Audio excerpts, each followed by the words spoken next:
Sejam todos muito bem-vindos a mais um episódio do CIS Talks. Aqui no podcast do CIST, o nosso clube internacional de seguros e transportes, eu sigo recebendo profissionais que têm uma ampla bagagem nesse grande universo logístico. Hoje eu trago alguém que já passou por grandes corporações, que tem o viés de consultor, de conselheiro, de professor, de empresário, de empreendedor, multitarefas. Com certeza você que faz parte desse ecossistema em algum momento já ouviu falar sobre ele, já o conhece, mas vai ser muito interessante conhecer essa história agora com um pouco mais de profundidade, sabendo quais são os projetos futuros.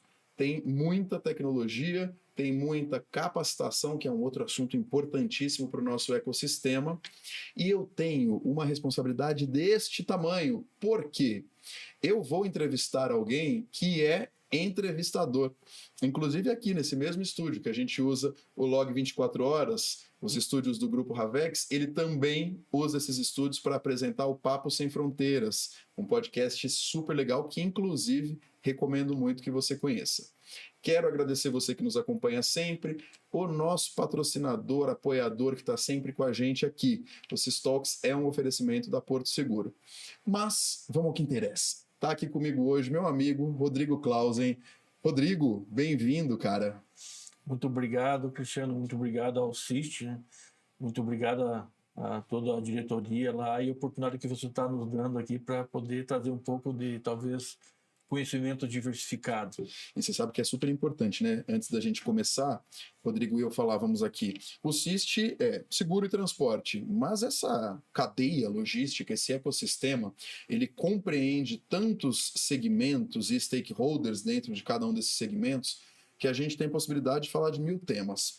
Mas só pelo seu bom dia, pelo seu agradecimento, pela sua presença, já sei que de São Paulo você não é. De onde vem o Rodrigo?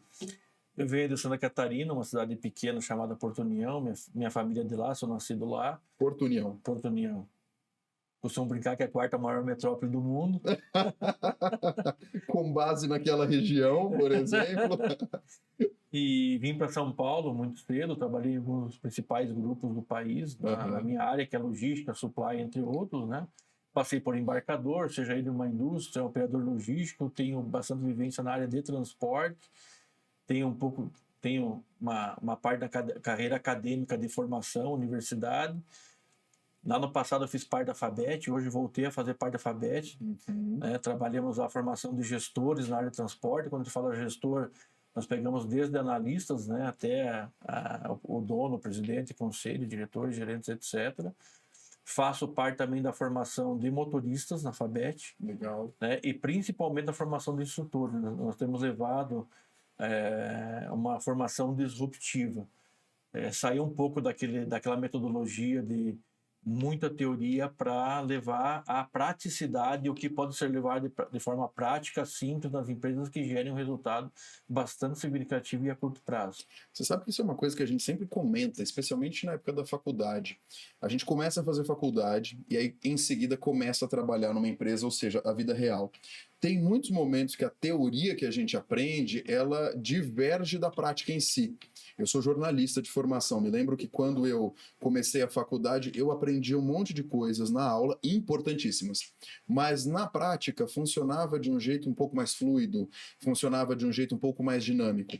Então, essa capacitação que une a prática àquela teoria é fundamental. Você tem quantos anos de carreira? Você consegue datar pra gente? Eu tenho mais de 35 anos de carreira e você falou um negócio muito importante. A formação acadêmica ela te traz uma base necessária, né? Uma base ampla necessária de conhecer história, conhecer movimentos, né? Ter uma base de fundamentação, né? Mas na minha formação, onde eu mais aprendi quando eu comecei nos cursos de formação de curta duração, porque você faz um processo de formação muito direcionado, com uma carga muito específica, mas eu me apaixonei quando eu fiz a minha primeira pós-graduação. Era uma professora da área de controladoria, ela era de Londrina, e ela administrou uma matéria chamada Jogos de Empresas. E lá que abriu a minha cabeça como executivo para os dias atuais. Ela tinha montado um sistema que simulava uma empresa né, uma indústria que produzia produtos, importava, vendia para fora do país, etc. E você tinha, aí nós formamos grupos de trabalho, né, dividimos a sala em grupos de trabalho, e cada grupo era uma diretoria que tomava decisões nessa empresa. E a gente ia tomando as decisões, primeiro preparava a base, e aí ela ia acionando gatilhos. Como se fosse economia, alguém falou alguma coisa que deu impacto internacional, ou aumentou o dólar, diminuiu o dólar, ou faltou produto, ou deu uma crise, e isso afetava diretamente a tua matriz de insumos, produtiva, mão de obra e a matriz de consumo, nacional e internacional. Muito dinamismo. Muito. Isso abriu a minha cabeça e eu falo, desde então eu falo que não é o que se faz, é como se faz. E a nossa grande habilidade de fazer resultado real está na capacidade de adaptação às adversidades. E criar uma sistemática que você consiga projetar esses movimentos, e a partir dessa projeção eu não trabalho na condição de demandado, e sim na condição de demandante. De poder ligar para o meu time e falar para o meu time, assim, ó, você viu que está tendo tal desvio na conta, e no dia 1º, você fala assim, ó, dia 30, tem mais 29 dias, está vendo que você vai ter desvio e não vai realizar? Porque o que acontece, Cristiano? E onde que eu acho que é o erro, é o grande erro das instituições, eu estou há 30 anos em posições executivas.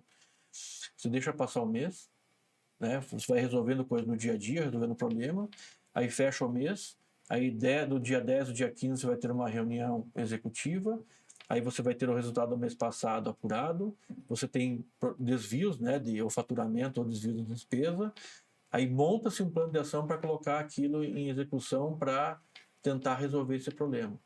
Só que você pode estar montando um plano de ação que vai te causar mais problema. Sim. E detalhe, além do mês ruim ou problemático, já se passaram mais 15 dias, então já foram 45. Isso, esse que é o grande problema. E nós conseguimos na minha carreira profissional, eu consegui com os times que eu liderei, montar a sistemática de trabalhar na frente do resultado. Né? Sempre projetando, né? Criando equações econômicas que ajustem isso, né? Porque eu vou projetar uma despesa, mas eu tenho só o primeiro dia, no segundo dia ela está mais consolidada, terceiro e quarto. Então a gente monta uma equação econômica, né? Para poder ajustar essas diferenças. E no primeiro dia eu sei como é que está me sinalizando no radar seguinte, olha, eu tenho desvio em tal conta, e aí eu consigo apoiar o time, eu consigo orientar o time, eu consigo cobrar o time, e eu consigo também dar o recurso necessário. Eu não preciso que o gerente lá fique me justificando em N relatórios, perdendo tempo para me justificar um recurso que eu sei que ele precisa. Eu mando o recurso antes, e é isso que torna uma empresa ser mais veloz, né, mais assertiva e com resultado mais acentuado. Não, e essa eficiência também, a eficiência que você gera com antecipação é algo que, se os grandes empresários, os grandes gestores, os grandes executivos tivessem em mente e perpetuassem, buscassem fazer, trouxessem com mais afinco, certamente os resultados seriam muito melhores e as crises ou as dificuldades muito menores, né? Faz sentido? Faz sentido. E assim, ó, a capacidade, não é a capacidade de você gerar informação. A capacidade de gerar informação, você vai lá e pede o relatório para alguém, alguém te gera a informação, mas é a capacidade de interpretar essa informação e, através dessa interpretação, traçar objetivos a curtíssimo prazo, né? De que aquilo possa ser revertido em ações reais, concretas, né? Apoiando toda essa estrutura num objetivo estratégico futuro. E aí você precisa de muito engajamento. Eu costumo falar, todo mundo acha que decisão colegiada é colocar 10 numa sala e tentar confortar todo mundo, né?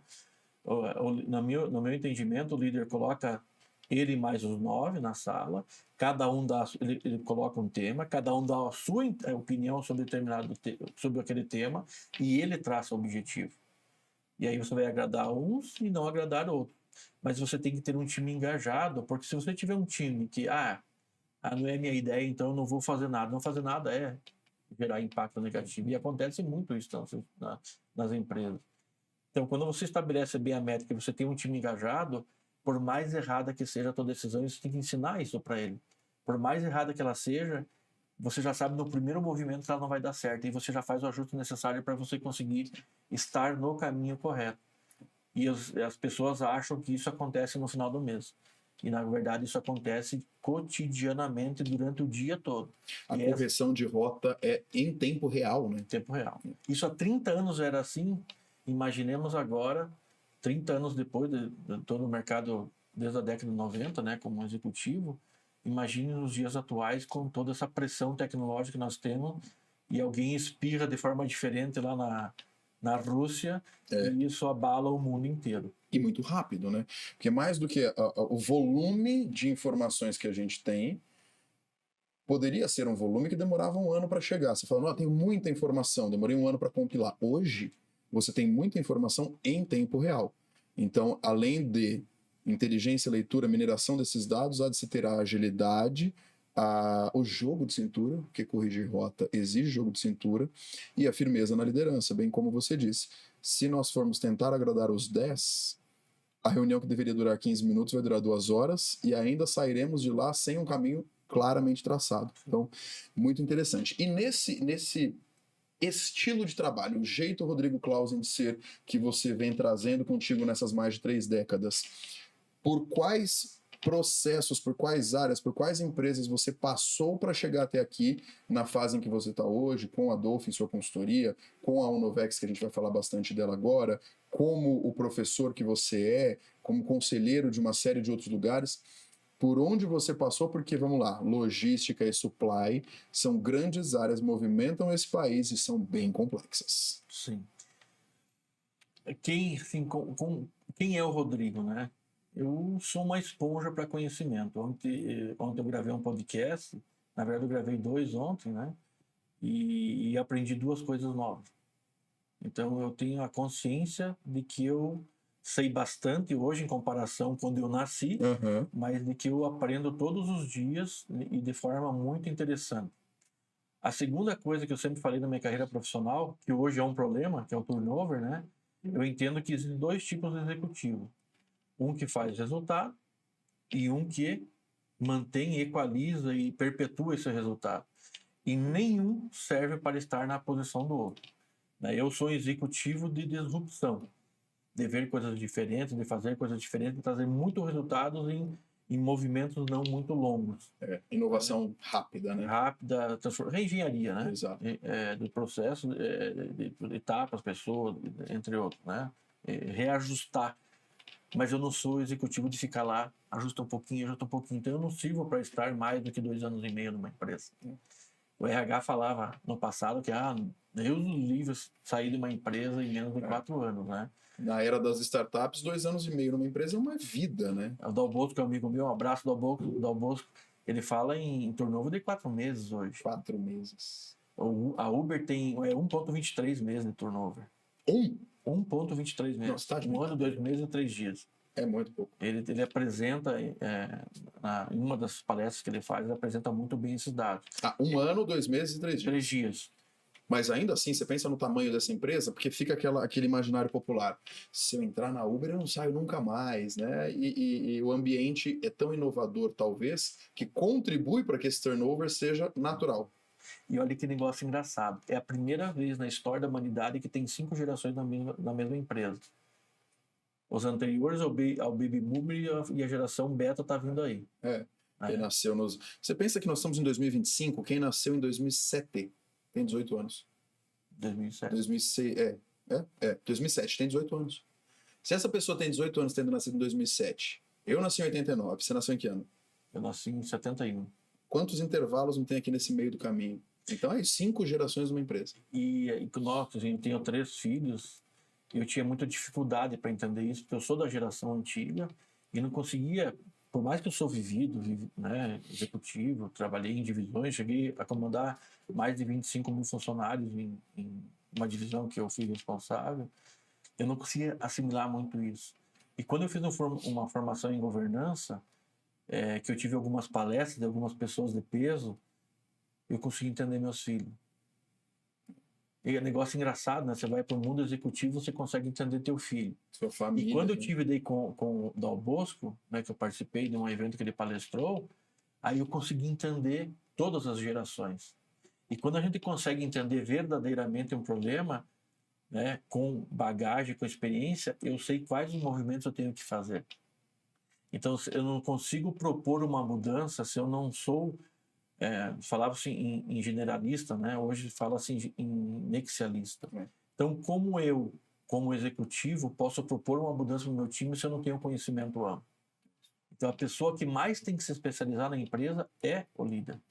Ele tem que saber minimamente, ele não precisa saber tecnicamente cada uma das etapas, mas minimamente ele tem que entender o que ele espera daquele profissional. E o que ele consegue conectar, né? Porque aí senão...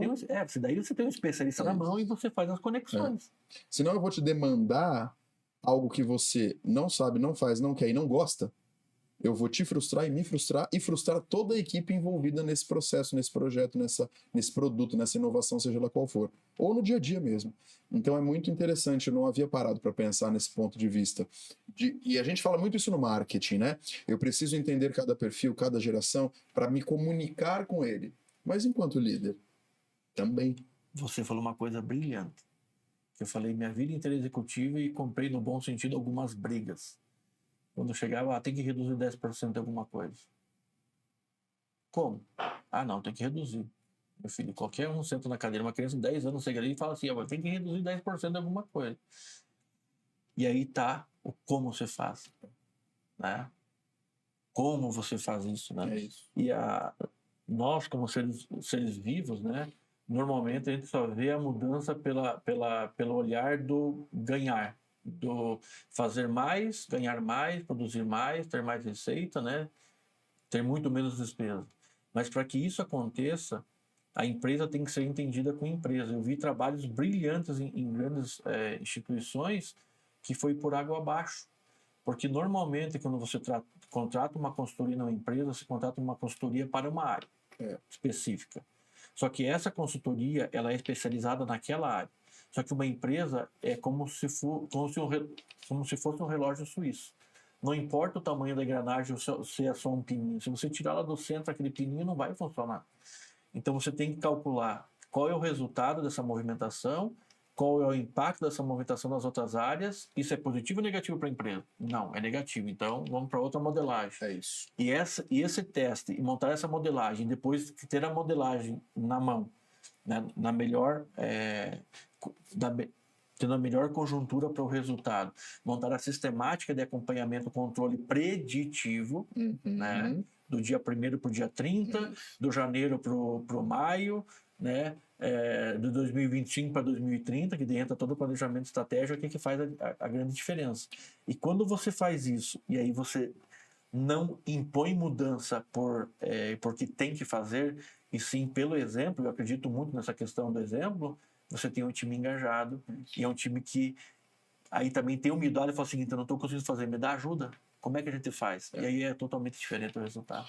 Dificilmente você vai conseguir sozinho, com uma única área. E eu, quando começo consultorias com grandes empresas, mas eu quero dobrar meu faturamento, ou eu quero faturar 100 milhões. Eu faço a seguinte pergunta: quanto custa ganhar 100 milhões? Quanto custa faturar 100 milhões? E o quanto aqui não é só cifra, não é só investimento financeiro. É quanto trabalho de integração entre áreas. É quanto trabalho de revisão de processos. É quanto trabalho de investimento aqui sim, em recursos, sejam financeiros, sejam em pessoas, seja em tempo. Quanto custa chegar onde você quer? Por quê? Se chegar onde em dinheiro e quanto custa em tempo. Em tempo, porque se chegar onde você quer fosse com o mesmo cenário que você tem hoje, você já estaria lá. Então, para chegar mais longe do que você chegou até aqui, você precisa mudar alguma coisa. Investimento, pessoas, tempo, processos, ferramentas, produto. Alguma coisa você tem que mudar. E trazer essa visão para a mesa num ecossistema como o ecossistema logístico de transportes, que tem tantos problemas infraestruturais, quando a gente pensa nas estradas do nosso país, significa que eu tenho problemas que fogem ao meu controle. Então, para além de tudo que eu tenho controle, eu ainda tenho que administrar o poder regulatório, eu ainda tenho que administrar a questão infraestrutural, a questão de segurança pública. Fazer supply não deve ter sido, ao longo desses anos, missão simplória para a sua vida, né? Não. Mas o planejamento adequado e a visão adequada do que é supply e o que é logística verdadeira te levam a caminhos totalmente diferentes, né? Eu acho que o meu maior exemplo de poder ter exercitado isso à luz da literatura, né, foi no Bertin. Porque lá Você ficou quanto tempo lá? Bertin, 5 anos. 5 anos. E aí eu passei por algumas divisões nesses 5 anos, né? Entre elas o Sucropoleiro, que eram 7 usinas de açúcar e álcool, tinha 25 mil funcionários. E o que é isso? Normalmente as pessoas acham que colocar alguma coisa num caminhão, num trem, num avião é logística. Logística está muito além disso. Mas muito. Logística é o planejamento da energia, né? Se ela vai ser da CPFL, se vai ser fotovoltaica, se vai ser por termoelétrica, se vai ser contrato de energia livre ou não. O custo da mão de obra. Se você tem, por exemplo, oferta de transporte rodoviário no fluxo ou no contrafluxo. Se a tua planta tem que estar perto da matriz produtiva do teu insumo ou na matriz de demanda, que é a matriz de consumo. Qual é o centro geodésico, né? Qual que é a melhor posição da tua indústria no país? E tudo isso está envolvendo estratégia. E aí é um negócio interessante, Cristiano, que na carga fracionada eu pude exercitar isso de forma plena, é montar um budget aonde eu consigo custear, né, o meu serviço de ponta a ponta. Lá era serviço, não era produto, né? Mas eu sabia que coletar a caixa naquela origem, entregar naquela origem, eu tinha, com o custo, tinha esse custo agregado por etapa de processo. E é incrível, porque você começa a comparar com a tua realidade, para esse cliente não dá para vender nesse preço. Esse cliente tem que aumentar um preço. E eu hoje uso, inclusive, dando aula, eu fiz isso agora, eu fiz uma palestra com o pessoal agora segunda-feira e eu falei, vocês acreditam que se eu baixar 10%, 10,75%, que é o número exato, no meu frete, você pode ganhar 10,75% no frete? Todo mundo fala que não tem essa possibilidade. A pergunta é como que eu vou cobrar mais barato e ganhar mais dinheiro? E aí eu mostro tecnicamente como isso pode ser feito. Na vírgula. Então, e funciona. Não é o que você faz, é como você faz. Eu fiz isso no Bertin. E funcionou. Eu fiz uma divisão que dava 6 milhões de prejuízo por mês, nunca deu resultado na história, em 15 dias dar break-even e no mês seguinte dar 6 milhões de resultado e não parou mais. Eu fiz uma divisão, um segmento que era o frigorífico, por exemplo, que rodava 6 mil, 7 mil quilômetros por mês de média carreta, rodar 24.600 e poucos quilômetros. Caramba! Então é como você faz. Eu tinha carretas na Mercúrio que rodavam 45 mil quilômetros por mês. Você fala isso no mercado atual, eu falo, não existe isso. Uhum. E eu mostro matematicamente. Então, quando eu vou lá na formação de gestores da FABET, por exemplo, eu falo quanto um caminhão pode economizar de combustível, eu coloco o número seco. Primeira coisa que todo mundo fala, inclusive os instrutores, não pode. Eu quero provocar o não pode. Daí eu entro no como. Você faz isso, você faz isso, você faz isso. Não realmente não vai poder. Então, não pode mesmo. Realmente não vai poder. E é um negócio interessante, porque você pega, por exemplo, o transportador, né? Fala, eu estou investindo para mim ter um consumo de combustível menor, mas eu não tenho o ganho que projeta. Não vai ter o ganho que projeta, porque se eu reduzo o consumo de combustível, eu reduzo o meu crédito tributário. Se eu reduzo o meu crédito tributário, eu tenho que puxar dinheiro do caixa e pagar. Uhum. Então, se eu reduzir R$5 mil em combustível, e digamos que fosse 20% esse crédito tributário de PIS, COFINS e ICMS, sobre 5 mil que dá R$1.000, eu não vou ganhar 5, eu vou ganhar só 4. Mas eu estou pagando meu motorista estou pagando R$2.000 para o motorista fazer isso, então eu não ganho mais 4, eu ganho só 2. Uhum. É por isso que não aparece no fluxo de caixa o 2. E é incrível, as pessoas não sabem fazer a conta completa. Não sabem. E aí elas perdem movimentos brilhantes e de extremo resultado da empresa dela que vão perpetuar ao longo dos anos por ações míopes de não saber gerenciar bem essa informação e as pessoas.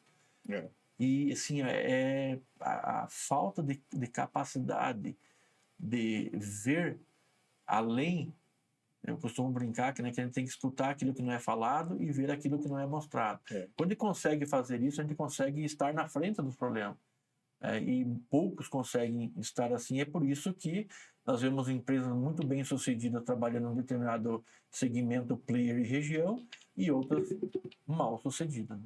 Você sabe que tem um livro do Theodore Levitt que chama Marketing da Miopia. Miopia do marketing, né? Marketing, miopia em inglês, miopia do marketing, que fala muito sobre essa miopia de você achar que está fazendo algo com convicção que você está fazendo uma coisa certinha, mas está tudo errado no bastidor.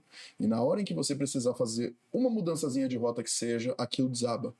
Então, ter clareza, conhecer os seus dados de verdade é fundamental. Depois de todo esse conhecimento, aliás, conversar com o Rodrigo aqui é uma enciclopédia viva, me sinto lisonjeado. Depois de todo esse conhecimento, você, anos como executivo, passa a atuar de maneira mais consultiva e como conselheiro. Quando é que foi essa mudança de chave? Eu fiquei eu saí da carreira executiva, comecei como consultor, né? E aí eu tive na consultoria o primeiro grande sabor da minha vida. Eu tenho um cliente que me deve 4.800.000 por 15 anos. Caramba, vamos falar o nome dele aqui? Tô brincando. Vamos ver se ele resolve. Foi um projeto, né? Era um projeto de primarização que um amigo meu trabalhou, que apontava um save de 1,5 milhão, podendo chegar a 3. Tá. E isso é modelado na vírgula, né? Como é que faz isso? Eles contrataram uma das maiores consultorias brasileiras para realizar esse projeto e encontrar mais outros possíveis ganhos.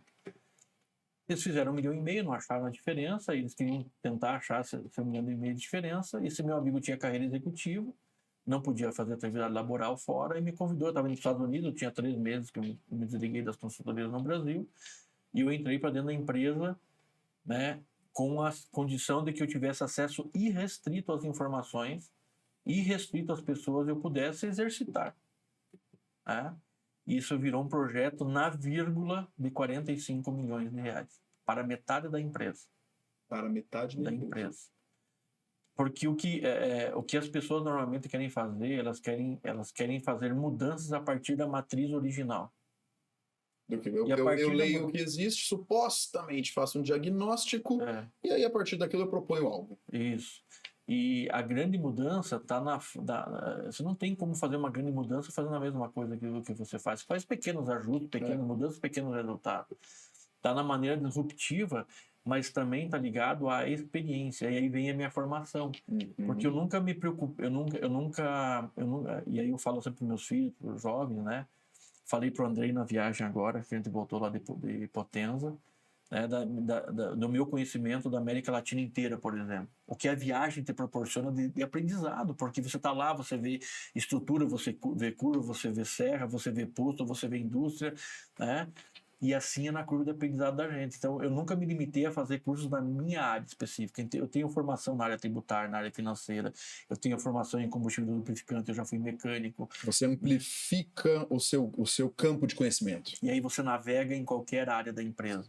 Você não é mais um especialista, mas eu fui um grande generalista e hoje acredito que sou um bom nexialista. Eu consigo ver as oportunidades onde pouquíssimos veem. Por quê? Porque eu sei todos os fundamentos. Vamos falar de telemetria, por exemplo. Na década de 90 eu já fazia telemetria. Na década de 90 eu fiz formação como instrutor em todas as montadoras.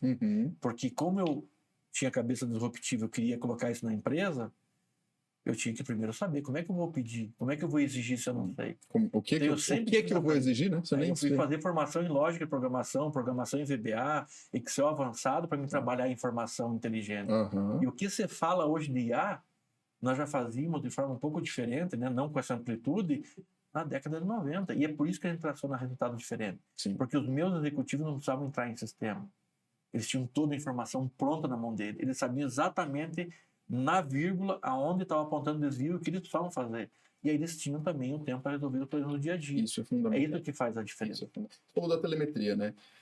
E eu aqui, quem assiste o Sistolk sabe, a gente já falou poucas vezes, mas a gente já falou de telemetria aqui. Até hoje, 2025, ainda tem gente que tem clareza nas suas mentes que telemetria calculou ali velocidade, consumo de combustível. O que é telemetria em 2025, Rodrigo? Onde a telemetria em 2025 pode chegar num veículo, numa transportadora, para um embarcador, para a logística nesse país? Ele pode representar 20% de resultado sobre a receita do veículo.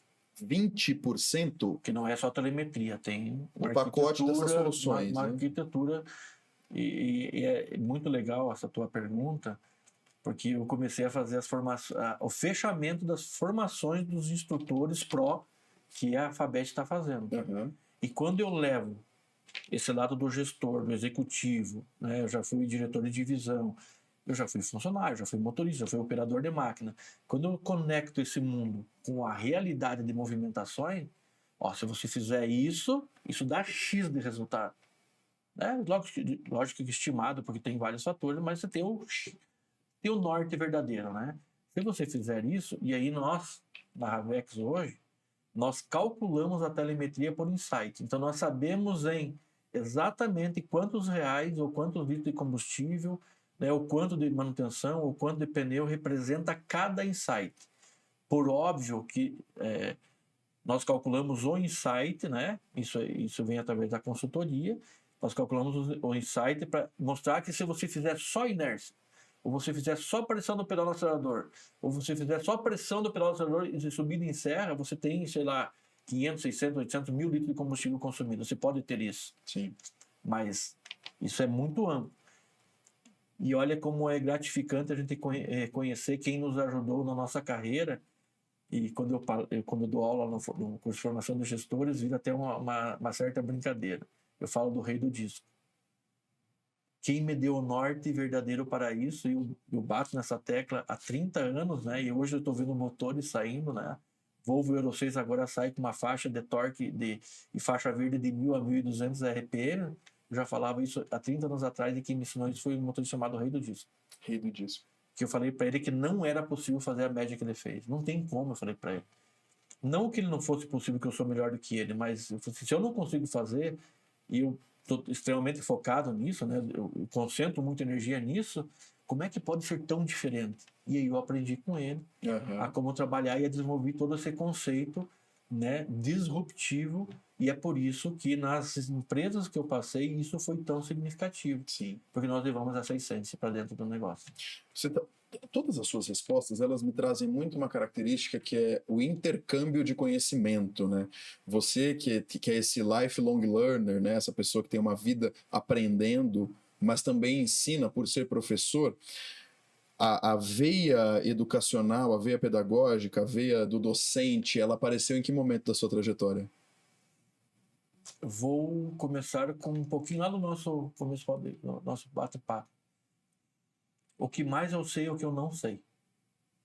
Eu sei muito mais as minhas ineficiências do que eu sei. Então, como eu assumo essa condição de que eu não sou perfeito e eu não sei nada, eu sou muito humilde de falar. Eu até falei para você, né? Em algumas coisas aqui dentro, falei, toca você, porque eu não sei, eu não vou dar palpite, porque eu vou te tumultuar e é melhor que você faça. Entendeu? E aí tem a segundo movimento, só confia quem é confiável. Então eu sou confiável e eu confio plenamente em você. Isso é fundamental. E já aconteceu nessa interação entre nós. É o partir é a presunção de que eu posso confiar nas pessoas. Isso é fundamental nas relações humanas, né? Não tem como ser diferente. Não tem como ser diferente. E vai passar pela confiança e acabou. Você pode não confiar, mas vai ter que passar pela confiança. Porque senão você não faz nada, na realidade. Porque até os criminosos mais famosos precisam de pessoas confiáveis ao lado dele. Bom, simples assim. Né? Simples. E o segundo ponto, Cristiano, que as minhas movimentações nas empresas que eu passei, tem sempre aquele negócio da entrevista, né, de um querer saber como é que é o outro. Eu já chegava e falava assim, eu vou te contar como é que eu sou.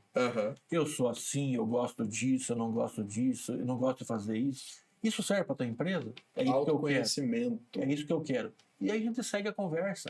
Porque se eu vou triplicar o meu salário, se eu mentir sobre mim, isso não vai durar muito tempo. Isso vai virar um câncer para mim e para quem me contratou, de ficar às vezes naquele compromisso que eu fui indicado, etc e tal. E se eu não quero... Hoje meus filhos são grandes, né? Mas se eu trouxesse qualquer filho meu com 7 aninhos, eu perguntava, o que você não quer para você não faz para os outros. E eu tento exercitar isso plenamente. Não sou perfeito, mas tento esse viés a minha vida inteira. Eu não quero para mim porque eu vou fazer para os outros. E o terceiro movimento é que a empresa está acima das minhas vontades. Porque eu, como gestor, tenho a obrigação de tentar equalizar. Eu já errei bastante na minha carreira profissional. Não tenho medo de falar dos meus erros, porque eu aprendi com meus erros. Né? De que eu tenho os meus stakeholders hoje. Né? Então, eu tenho que cuidar da minha empresa porque eu tenho um cliente que depende de mim, eu tenho um fornecedor que depende de mim, eu tenho um funcionário, e tenho o dono e a minha família. Exato. Né? Só que o funcionário do meu fornecedor tem o pai que depende dele. Então, a minha consciência como gestor, e eu vejo muito erro na administração, né? Eu já tive muito poder econômico, eu trabalhei em grandes empresas, eu tinha o poder de quebrar qualquer um, mas eu tinha que ter a sapiência de saber até que ponto, né, eu posso e até que ponto eu tenho que cumprir minha função da minha empresa, porque não é descarregar em cima do meu fornecedor, porque sempre a cadeia é o contrário, né? Então, acho que essa consciência, né, essa empatia é que faz a grande diferença de fazer resultados, e as pessoas percebem isso. Porque você pode ser firme, duro, mão de ferro, mas se você é justo, você tem teu time engajado. É isso. O perfil comportamental, a firmeza, ela tem que vir acompanhada de uma entrega. E eu tenho algumas dezenas de entrevistas, né, que eu realizei ao longo da minha carreira. Uma delas bastante recente, uma executiva chamada Lorena Nogaroli, da área de marketing e comunicação, ela disse que eu aprendi com todos os meus erros. E hoje eu cometo novos erros. Todos os dias a gente erra de alguma forma. Consequentemente, todos os dias a gente tem uma oportunidade de aprendizado. O que é incrível, né? Ter oportunidade de aprendizado.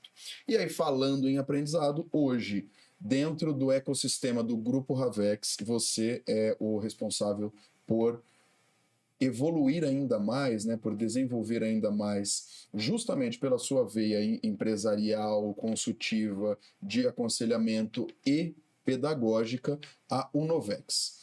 A Unovex, e aí me corrija aqui se eu estiver errado, a Unovex nasce como um centro de excelência, como um centro de referência, no qual os clientes, o mercado, vão e visualizam as torres de controle, as soluções logísticas, o planejamento, a roteirização, tudo isso acontecendo em tempo real.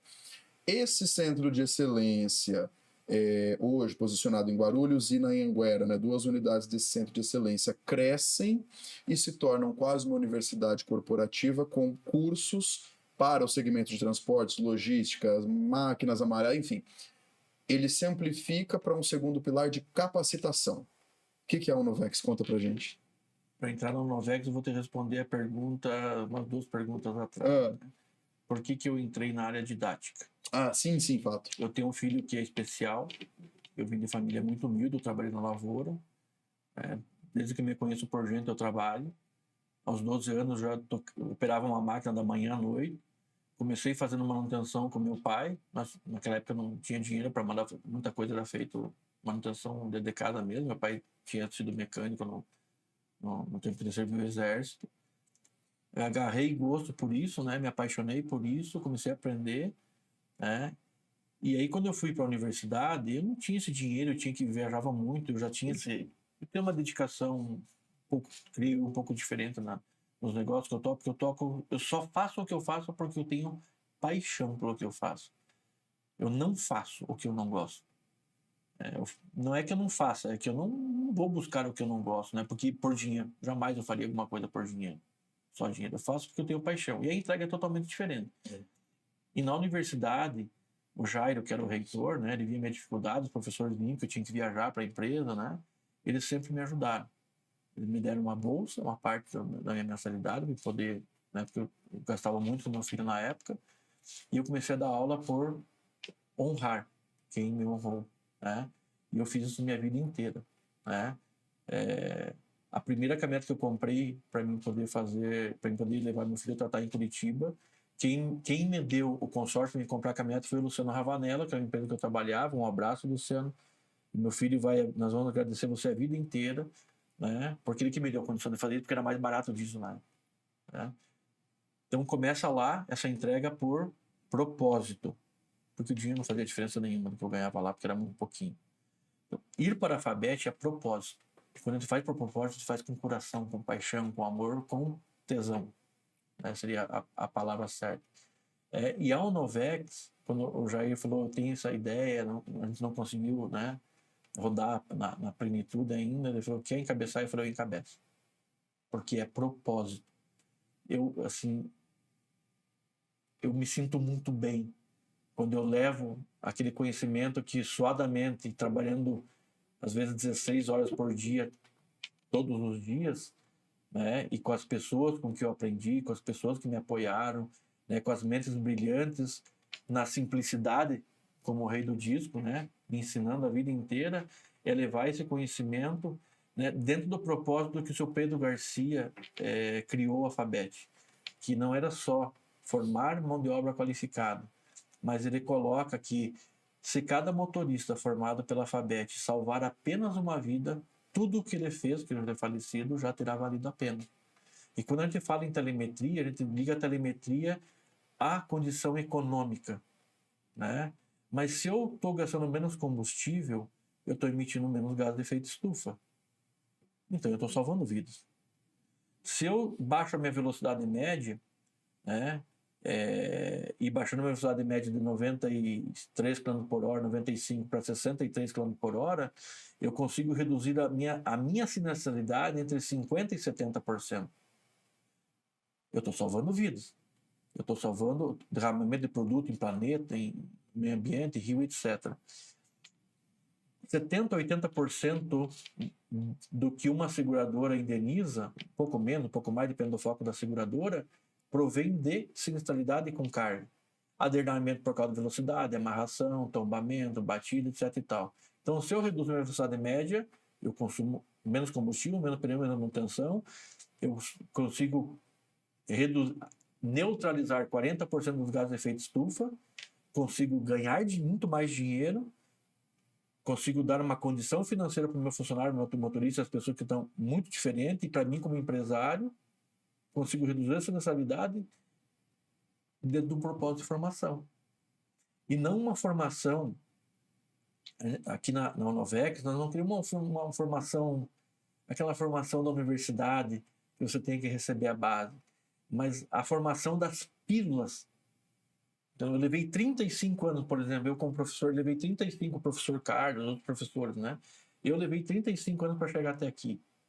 Então, eu tenho condição de pegar esse jovem e colocar ele 35 anos na frente. Entendeu? Essa é a essência do objetivo do Unovex, é levar essa pureza da informação, da experiência, do que é bom, o que não é bom, porque o certo e o errado depende da condição momentânea. Exato. Né? Do jovem entender que nada é verdadeiro para sempre, e o erro das empresas é querer perpetuar essa verdade. O maior erro do empresário é achar que o que deu certo na outra empresa vai dar certo na empresa dele. E eu costumo falar que você pode ter 1000 empresas iguais, do mesmo tamanho, mas a solução nunca vai ser igual para a mesma pessoa. Não existe. Porque uma empresa é igual à receita médica do médico. Né? A tomografia é a mesma, o médico é o mesmo, a experiência do médico é a mesma. Mas a formulação do remédio, às vezes, tem que ser diferente. Exato. E é o mesmo remédio. Exato. Com cargas químicas um pouco diferentes. Inclusive, a diferença do remédio para o veneno é a dose. Isso mesmo. Então, muito, muito interessante a analogia.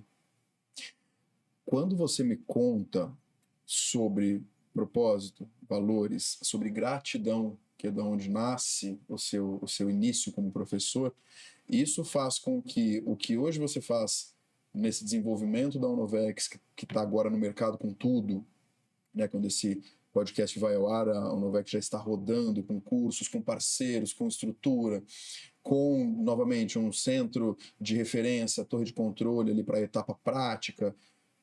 Isso torna toda essa atuação mais significativa ainda, porque é como entregar para o futuro do mercado logístico, transportador, de seguros, enfim, todo esse ecossistema é como entregar ferramentas a essas pessoas, essa mão de obra, esse capital humano preparado para perpetuar o segmento.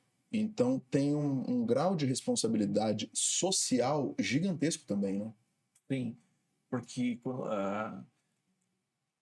assim, a indústria, uma indústria, por exemplo, pode produzir um determinado produto para um determinado segmento, para um determinado público-alvo. Mas quando nós estamos na logística, no supply, né, no que é mais complexo, um caminhão frigorífico pode entregar qualquer tipo de produto. Um caminhão seco não entrega frigorífico, mas um caminhão frigorífico pode entregar qualquer tipo de produto. Exato. Então imagine que nós estamos atendendo, né, o mundo, atendendo pessoas. E se nós não levamos essa consciência diferente e resgatamos esse amor, né, essa paixão, fazer com tesão. Eu falo para meus filhos, né, até nós temos alguns médicos na família, daí já era aquelas conversas de família, e parecia que todo mundo tinha que ser médico, porque alta renda, etc e tal. E eu falei para meus filhos a vida inteira: se você quiser ser um professor, seja o melhor professor. Com paixão, com vontade. Levante todos os dias de manhã, você pode até estar mal, mas você vai levantar de manhã, você vai dar aula com vontade, com paixão, com tesão. Tem uma renda para isso. Ah, então eu tenho que adequar a renda, mas eu tenho paixão por ser professor. Então, de repente, vai ser um economista e um professor de economia. Então, concilie a profissão com a tua paixão. É isso. E continue fazendo o que você é apaixonado. Porque o que você faz sem sentido, sem amor. E o que me ensina muito, sabe, Cristiano, esse lado do meu filho, dessa questão dele, das necessidades especiais dele, né? Eu tenho uma particularidade com meu pai, eu estudo muito essa questão espiritual, sabe? E a questão espiritual, né? Quando você... E eu não estou falando que tem que ser católico, apostólico, romano, ou tem que ser espírita, ou tem que ser da Umbanda, ou tem que ser do Seixonoe, ou tem que ser budista. Eu estou falando do espiritualismo. Quando você estuda, e aí eu tive acesso a todas as doutrinas e religiões, e recentemente a Umbanda, e fiquei apaixonado pela doutrina, porque é a parte boa disso, né?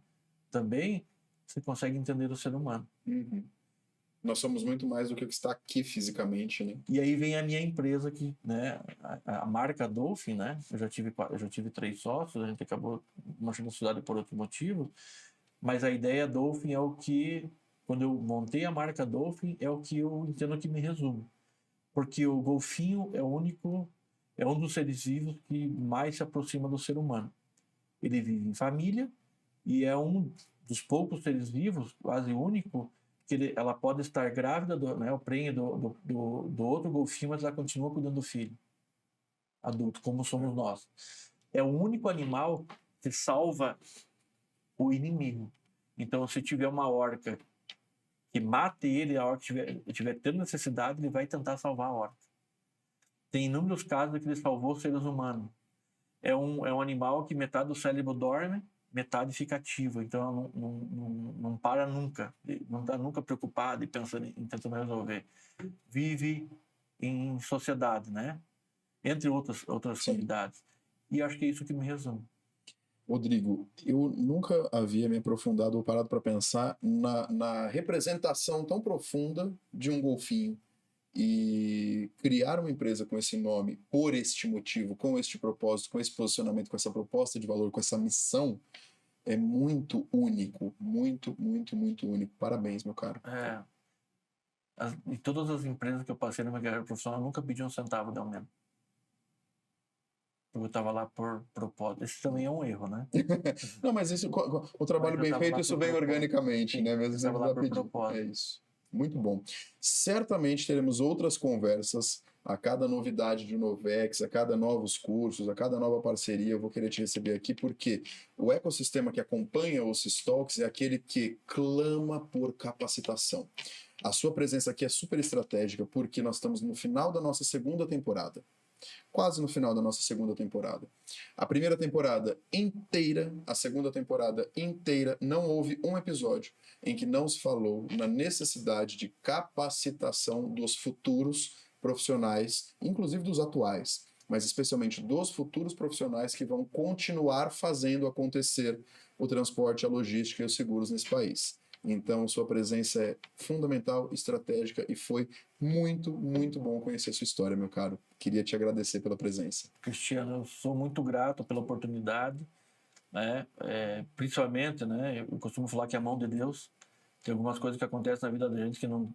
Assim, a tua natureza é reagir de uma maneira e você não faz. O que me fez não reagir dentro da minha natureza, né? Eu acho que esse momento é o momento da mão de Deus, né? O propósito, o Jair até fala, né? Não quero oferir renda nenhuma com a Novex, né? Dentro, acho que, de um propósito muito maior, né? Lógico que tem interesses, né? Também, mas de um propósito muito maior que a formação. Porque se nós tentarmos ligar lá os baby boomers com a geração alfa, tem uma desconexão muito grande aqui, né? Entre um conhecimento muito profundo e uma habilidade de manusear as coisas com um conhecimento disruptivo e tecnológico que é ensandecido. E se não frear, não sei o que vira. Até onde Como vai, é que liga isso? Eu acho que esse é um momento mágico, e várias empresas estão dando um passo atrás, contratando os cabelos brancos que estavam fora do mercado de trabalho para justamente achar o meio. Eu costumo falar que os grandes extremos são extremamente prejudiciais. Até muito dinheiro é muito prejudicial, porque você perde noção. Né? Todo extremo é prejudicial. E como é que a gente faz o meio? O meio sempre é o mais equilibrado, por mais que não seja de mais ou de menos resultado. Então, muito obrigado pela oportunidade. O bom senso, o equilíbrio é fundamental. O passo atrás, ou ceder. Né? Quando eu casei, o padre falou para minha esposa e para mim, eu lembro isso, eu levei minha vida inteira profissional. Fábio, eu estou valorizando. Ela fala que eu não casado? 33. Levou bem a sério, então. Como é o nome? Sério. Fabiola. Fabiola, 33 anos, então levou a sério. O que o padre falou? Ele falou que faz para ela sem esperar nada em troca. Porque ou ela vai fazer pelo exemplo, ou vai fazer por vergonha. É isso. Entendeu? Eu acho que, né, sem falar da religiosidade de cada um, né, acho que quando Jesus Cristo fala isso, é exatamente isso, pratique o bem. Exato. Você pega a cabala, não adianta você cometer o mal e depois rezar. Pratique o bem. Pratique o bem. Então, e o bem volta. Isso. Então, esse propósito de dar aula, o propósito da Novex, o propósito da Fabete. Fabete é assim, pratique o bem. Faça o bem para as pessoas. Entregue. É isso. Que o universo vai ser recíproco. Energia positiva atrai movimento positivo, sensibiliza as pessoas, é muito mais difícil. Mas sensibiliza. Mas funciona. Mas quando sensibiliza é verdadeiro, é único, particular e é imutável. É mais difícil, mas funciona. Meu caro, podemos passar o dia inteiro aqui conversando horas e horas, vocês iam adorar acompanhar, teremos outros. Muito, muito, muito obrigado, Rodrigo. Eu que agradeço a oportunidade e estou à disposição. Estaremos muitas vezes juntos. O CIST agradece, em nome do CIST, em nome da Porto, agradeço sua presença. Agradeço também a presença de quem está com a gente aqui neste episódio especialíssimo, que a gente começou pensando em falar um pouquinho ali de capacitação e olha para onde fomos, que amplitude de visão de conhecimento, que compartilhamento de experiências. Recebi aqui o Rodrigo Clausen, especialíssimo da Dolphin, da Unovex, da Fabete, professor, conselheiro, consultor, empresário, um expoente desse nosso ecossistema. Aqui, em algum lugar dessa tela, vocês vão encontrar o QR Code com todo o ecossistema do CIST. Tem os eventos, tem Expo CIST, tem conteúdos, todos os canais têm CISTalks. Então, fiquem por dentro, façam parte dessa grande comunidade, participem ativamente do CIST. Agradeço também, muito especial agradecimento aos nossos sempre parceiros da Porto Seguro. O oferecimento dos estoques é da Porto Seguro nessa temporada. E claro, falei que a gente está quase no finzinho, mas ainda tem bastante da segunda temporada pela frente. E eu te espero no nosso próximo episódio. Um abração e até lá.